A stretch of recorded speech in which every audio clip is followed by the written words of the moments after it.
Il est 20h et l'heure de vous retrouver au compte de cette édition d'information dont voici les titres. Les habitants de Taouya, situés dans la commune de Ratoma, ont momentanément perturbé la circulation sur la route qui relie le marché au carrefour Rogbane pour réclamer le retour du courant électrique dans leur quartier. Vous les entendrez dans cette édition d'information. Ouverture des négociations entre le gouvernement syndical, le patronat et le gouvernement guinéen ce mardi. Après plusieurs heures d'échange, cette rencontre tripartite n'a pas eu d'issue. Les échos, c'est dans ce journal. Le tribunal de première instance de Mafanko a rendu ce mardi son verdict dans l'affaire du viol présumé sur les 5 filles mineures à l'orphelinat Hakuna Matata, mettant en cause le mari de la fondatrice. Les détails, c'est dans ce journal. C'est tout pour les titres. Encore une fois, bonsoir et bienvenue à la une de l'actualité. Des citoyens de Taouya étaient dans la rue ce mardi pour protester contre le délestage dans leur quartier.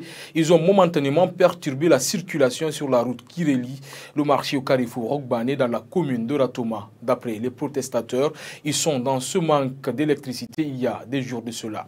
Aïssata Kourma et Ansoubaï Le Baldé. Ce mardi matin, les jeunes de Taouya ont manifesté contre le manque du courant électrique dans leur quartier. Depuis plusieurs jours, ces habitants dorment dans l'obscurité. Pour se faire entendre, les jeunes de cette localité ont barricadé la route pour réclamer le retour de l'électricité. Selon les manifestants, ils ont maintes fois interpellé des agents de l'électricité de Guinée sur leur situation, mais en vain. Ça fait 5 jours de cela, il n'y a pas le courant chez nous. Hier, les messieurs sont sortis. Pour le moment, ça sont vers les 18h jusqu'à 22h. Actuellement, nous, on ne dort pas. Mais nous nous ont dit que 12h, on va envoyer le courant. Le courant n'est pas venu. C'est pour cela que les messieurs sont sortis. Vous l'avez vu, non? Ce que je mange là.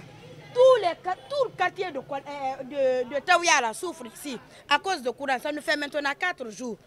Tous nos sauces là sont gâtés. Donc, on n'a pas de choix. Donc c'est d'acheter des locaux là et puis à kéké pour manger au moins pour nourrir. On ne peut pas vivre maintenant sans le courant. Les manifestants accusent la Guinéenne de l'électricité. Selon eux, c'est une panne qui a été négligée qui a occasionné leur souffrance. Pas de courant ici. Mais tout le défaut, ça dépend de EDZ. C'est le travail de EDZ. Le poteau dont vous voyez là-bas, chaque fois qu'ils viennent pour les dépannages, quand ils quittent, il y a le feu qui sort sur le poteau.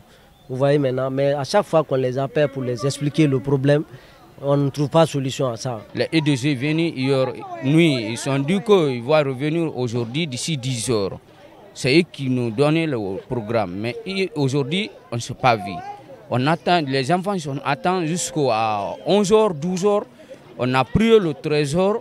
Les enfants sont sortis sur la route. Au moment où nous quittions les lieux, le calme était revenu et les habitants ont donné 3 jours aux autorités pour répondre à leur appel. Faute de quoi, ils promettent de redescendre dans la rue. Toujours dans l'actualité, le verdict dans l'affaire orphelinat Hakuna Matata de Conakry contre Nero Lansine Camara a connu sa fin au tribunal de première instance de Mafanko. Ce mardi 25 juillet, le verdict est tombé dans ce dossier judiciaire. Dans sa décision, le tribunal a renvoyé le prévenu à des fins de poursuite de viol sur mineurs et l'a reconnu coupable des faits de harcèlement sur les mineurs. Le condamné doit payer une somme de 100 millions de francs guinéens à la partie civile au compte des dommages et intérêts. Camara et Ansoubaï Le Baldé.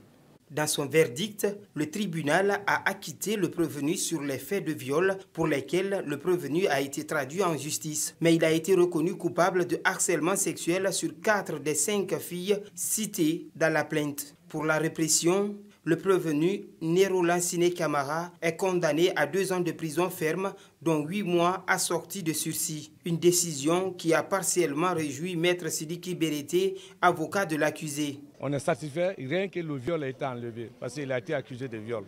Bon, harcèlement sexuel, ils n'ont pas apporté la preuve. Je crois que si on exerce le recours aussi, il est facile de faire réexaminer ça devant la cour d'appel, surtout devant une composition collégiale qui sera plus élargie que, bon, même si on est criminel ici, c'est aussi collégial, mais en appel, ça sera plus serein. Nero Lansine Camara est détenu en prison depuis le 1er avril 2022. Avec cette condamnation, il pourrait épuiser sa peine le 31 juillet prochain. La plaignante, Laurence Roué, fondatrice de l'orphelinat Hakuna Matata de Conakry, se dit déçue de la décision rendue dans ce dossier. Je suis extrêmement déçue en fait. Donc je m'attendais quand même à une condamnation plus sévère, en tout cas, par rapport à ce que M. Camara a commis vis-à-vis de mes filles. Parce que là, il n'y a aucune reconnaissance, en fait. Pour moi, ça me touche, quoi. Je sais ce qu'elles ont pu subir et ça me fend le cœur. Franchement, ça me fend le cœur. Dès après la lecture du verdict, le procureur insatisfait a interjeté appel de la décision. Pour rappel, Nero Lansine Camara a été accusé pour des faits de viol sur 5 mineurs par la fondatrice de l'orphelinat Akuna Matata de Dabompa. Des faits commis, selon la plaignante, entre 2021 et 2022. Autre facette de l'actualité, Ibrahima Diallo du FNDC dissous a encore été interdit de sortir du territoire guinéen pour la 3e fois consécutive. Tard dans la nuit de ce lundi, le responsable des opérations du Front National pour la défense de la Constitution s'est vu empêché de se rendre en France à l'aéroport international Ahmed Sékou Touré de Conakry. Et le collectif des avocats chargés de la défense de Ibrahima se dit angoissé par ce qu'il appelle de l'abus et de l'acharnement contre leurs clients. Suivez Maître Salifou Béavogui au micro de nos reporters Amara Bangoura et Mariama Bouibari. Et voilà, c'est la 3e tentative que M. Ibrahima Diallo va à l'aéroport. On le présente toujours, cette correspondance qui date du 29 juillet 2022. Une simple correspondance qui est caduque, une simple correspondance qui n'a plus sa valeur, dès lors qu'il y a une décision de justice qui les a libérés, qui les a blanchis et qui les a mis totalement hors de toute poursuite. Même s'il y a appel, cet appel peut être examiné, mais cet appel ne les empêche pas, surtout que leurs passeports sont avec eux. Ils n'ont pas été privés de leur passeport. Et l'autre client, pour une question de calendrier, devait partir, il a été empêché. C'est de l'injustice de l'arbitraire. Aujourd'hui, il a perdu près de $600. Le billet d'avion, et il était dans l'obligation de reporter son voyage.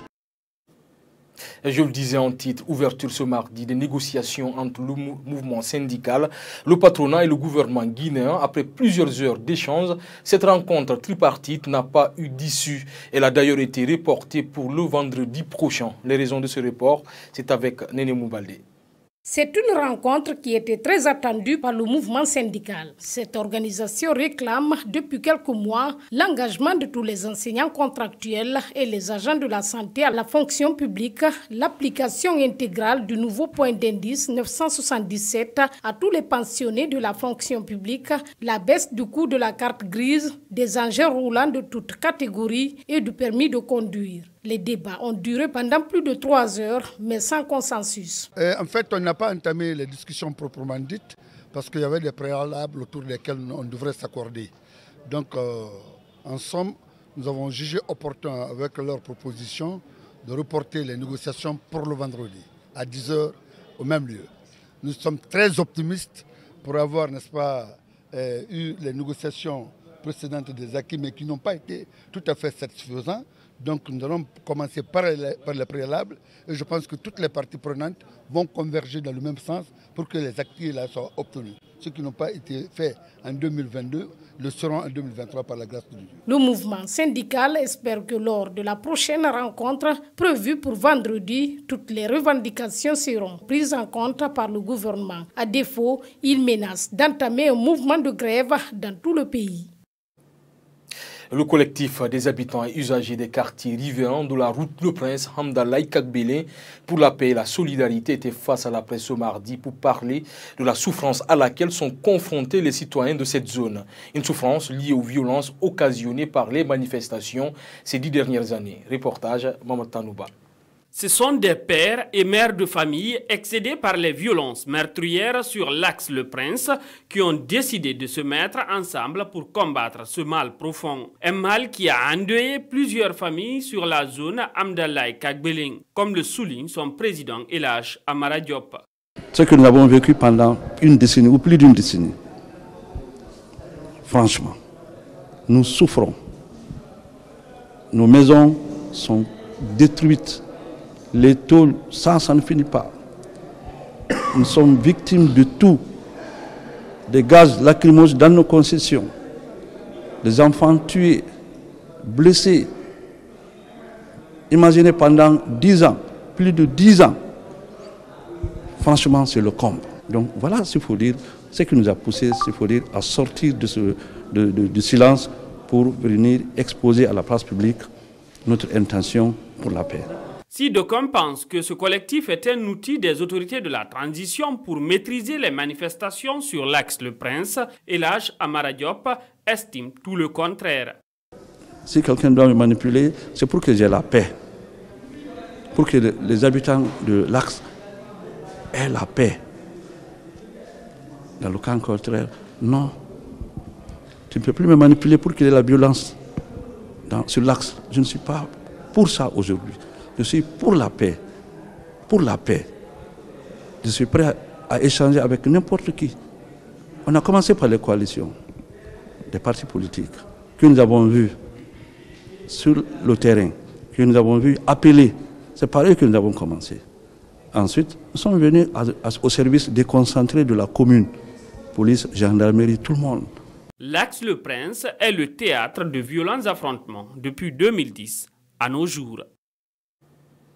Bonne nouvelle pour les militants de l'opposant sénégalais Ousmane Sonko. Le dispositif sécuritaire a été levé ce lundi devant son domicile. Il a été assigné à domicile le 28 mai dernier pour 2 ans de prison dans l'affaire l'opposant à l'ancienne masseuse Adji Sarr. Dans une interview accordée à notre rédaction ce mardi, Maguette Mbodji, le représentant de Pastef Conakry, estime que la condamnation de Sonko était illégale. Mama Issata Tawel Camara, suivez. L'un des opposants le plus écouté au Sénégal, Ousmane Sonko, est désormais libre. Après 55 jours d'assignation à son domicile, c'est aux environs de 6 heures ce lundi, d'après des informations, que les barricades ont été levées aux abords de son domicile. Maguette Mbodji est vice-coordinateur chargé des relations extérieures de Pastef Conakry. Selon lui, cette nouvelle situation est un non-événement. Parce qu'ils se sont levés un beau matin d'une manière illégale pour entourer non seulement chez lui, mais tout le quartier de la cité Gorgui. Tout le monde a souffert de 55 jours. Historiquement, ça rappelle les 55 jours de Pékin. Ça, c'est un complot. La preuve, les Sénégalais n'y croient pas. Ce qui fait que de plus en plus, il est populaire. Et d'ailleurs, au tribunal, vous avez appris. On l'accuse de viol depuis 3 ans. Il fallait le condamner pour viol. Mais non. L'accusation de viol a été levée. Mais il ne faut pas le laisser partir parce que le problème, c'est-à-dire les magistrats, le ministre, beaucoup de membres du pouvoir sont en service commandé. Il faut éliminer Ousmane Sonko. Ousmane Sonko a été condamné le 28 mai dernier dans un procès face à l'ancienne masseuse Adji Sarr. Cette condamnation avait été émaillée de violences meurtrières dans le sud du Sénégal. Ainsi prend fin cette édition d'information. Merci à toutes et tous de l'avoir suivi. Bonne suite de programme en notre compagnie.